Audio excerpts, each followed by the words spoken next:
Muy buenas bendiciones para todos, para todas. Le habla su hermano Pastor Ratti Martínez y estamos saludándole de una manera muy especial a usted, su familia, su casa, su iglesia, su ministerio, en fin, pues su matrimonio, todo lo suyo, pues sea bendecido en el nombre de Jesús.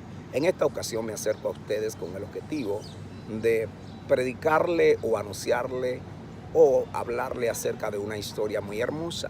Esta historia se encuentra en el capítulo 4, verso 35 en adelante de Marcos. Es la historia muy conocida de aquella gran tempestad que dice la Escritura que se lanzó en contra de la barca que estaban los discípulos y Jesús.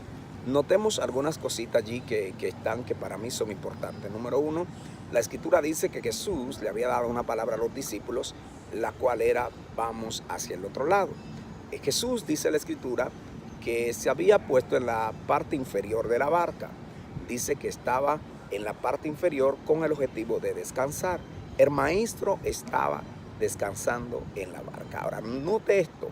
Jesús le había dicho a los discípulos: vamos hacia el otro lado. Los discípulos estaban contentos, era una travesía muy hermosa, era una travesía aparentemente normal, pero la Escritura revela que mientras ellos iban, la mar se le abnegaba. En otra palabra, las adversidades habían llegado. Nosotros sabemos que teológicamente hablando, uno de los nombres que se le da a Satanás es el adversario. Por lo tanto, ahí entendemos y podemos comprender que había una adversidad que se le había levantado. Ahora, ¿cuál era el objetivo de esa adversidad que se había levantado en contra de los discípulos? Número uno, era de que no hubiese un cumplimiento profético en la vida de los discípulos cuando Jesús le dijo: pasemos al otro lado. Por eso, cuando el Señor nos da una palabra, vamos a sentir y vamos a experimentar un momento desafiante en nuestra vida. ¿Por qué? Porque Satanás no quiere que esa palabra tenga cumplimiento en nuestra vida, en nuestra casa, en nuestros hogares, en nuestras generaciones y en nuestro ministerio. Por eso, cuando porta una palabra del Señor, cuando el Señor te da una palabra, va a sentir cuando esa palabra quiere penetrar para hacerse realidad en tu vida, va a sentir una opresión y va a sentir oposición, porque cuando Dios te da una palabra, esa palabra pues es para bendición. Por lo tanto, la Escritura dice que los discípulos sintieron que había opresión, se le había abnegado, el viento le era contrario y la mar estaba embravecida. Quizás tú en tu vida vas a sentir que el mar pues está embravecido y que el viento es contrario. Por eso hay mucha gente que sienten que muchas cosas les son contrarias. Número dos, la Escritura dice que Jesús estaba tranquilo, confiado. A veces nosotros sentimos temores cuando no sentimos como que Dios está. Cada uno de nosotros tenemos una forma de sentir que Dios está con nosotros, de sentir el respaldo de Dios. Por ejemplo, Jesús mismo, cuando estaba en el Gólgota, recordemos, dijo: Padre mío, ¿por qué me has desamparado? Cuando nosotros notamos esa expresión de Jesús, entendemos que a Jesús no le preocupaban ni los clavos, no le preocupaba ni el madero, no le preocupaba la corona de espinas que le pusieron.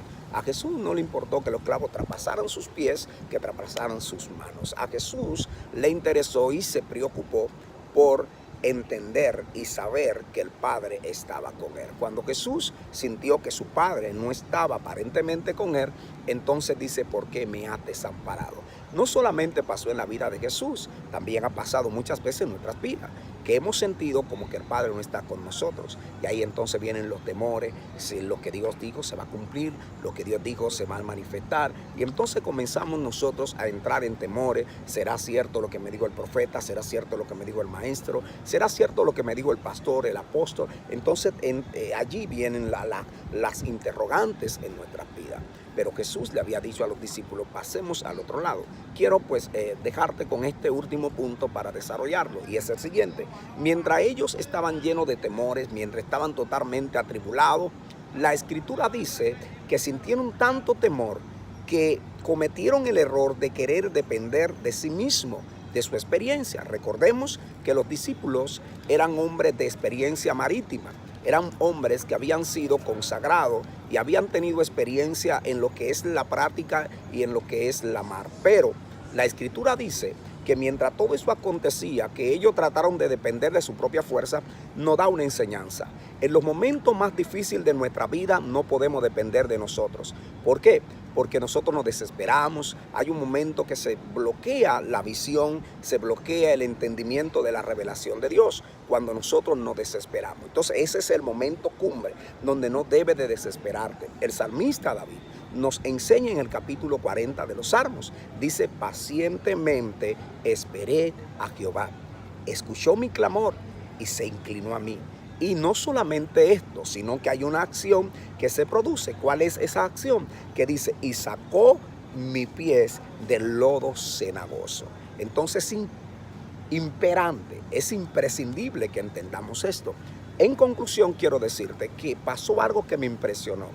Los discípulos, cuando la mar estaba embravecida, cuando sienten que todo está a punto de romperse, cuando sienten que todo está a punto, llegaron a una conclusión. ¿Cuál es la conclusión?, me pregunta usted, y le doy la respuesta. La conclusión que ellos llegaron fue la siguiente: no vamos a hundir, hay muerte, esto pues es para destrucción. Hoy vengo a decirte que quizás ha llegado al pensamiento de los discípulos, quizás ha pensado que esto llegó a tu vida para destruirte, quizás ha pensado que de esta no te escapa, o quizás te rendiste, quizás dijiste ya no más, quizás dijiste me caigo, quizás dijiste voy al fracaso, quizás pensaste y dices desmayé. Pero vengo a decirte que hay alguien que está en tu barca, hay alguien que está en tu familia, hay alguien llamado Jesús, el cual está contigo y está en tu barca. Hoy vengo a decirte: despiértalo. Él está allí para ti, Él está allí para tu casa, Él está allí para tu familia, Él está allí para lo tuyo. Nota esto que me impresionó. Cuando ellos pensaron, me desmayo, cuando ellos pensaron que todo estaba derribado, dice la Escritura que Jesús se incorporó. Es hora de que vea cómo el Señor se incorpora. Es hora que vea cómo el Señor se levanta a tu favor. Ahora, tiene que tener fe. Nota que mientras Jesús estaba en la barca, los discípulos clamaron, reprochando, diciéndole: Señor, es que no entiende que perecemos. Pero Jesús se levantó, reprendió al mar y le dijo al viento: enmudece. Note esta impresión. Dice que ellos llegaron a obtener la experiencia más poderosa. Entonces todos estos hechos forjaron una realidad en la vida de ellos. ¿Cuál fue la realidad? La realidad fue la siguiente: ¿quién es este hombre que aún el mar y el viento le obedecen? ¿Quién es ese hombre? Ese hombre se llama Jesús, el cual pues es para ti, para tu casa, para tus próximas generaciones. Despiértalo, porque cuando estamos en Cristo Jesús, a la muerte le llamamos vida. Por eso profetizo sobre tu vida, profetizo sobre tu casa, profetizo sobre tu generación, profetizo sobre tu negocio, sobre tu finanza, sobre tu matrimonio, que lo que estaba muerto va a cobrar vida en el nombre poderoso de Cristo Jesús. Hay un levantamiento de lo que estaba muerto, hay una resurrección de lo que estaba muerto, porque hay una palabra profética la cual Jesús te está diciendo: te veo hacia el otro lado. Cuando Jesús dice te veo hacia el otro lado, es que nada te va a poder detener. Por lo tanto, yo te invito que tú entiendas que Jesús está contigo, y si Jesús contigo, ¿quién contra ti? Así que levántate, no dure un día más en esa dimensión de muerte. Levántate, porque Jesús está contigo. Padre, bendigo a cada una de esas personas bonitas que van a estar escuchando y viendo este video. Lo bendigo en el nombre de Jesús. Bendigo su casa, bendigo su finanza, bendigo su ministerio, bendigo su matrimonio, bendigo toda su familia. Que todo lo que le pongan las manos sea bendecido. En el nombre poderoso de Cristo Jesús. Que Dios te guarde, que Dios te bendiga. Tu hermano Pastor Rati Martínez, pues un placer servirle. Bendiciones para todos.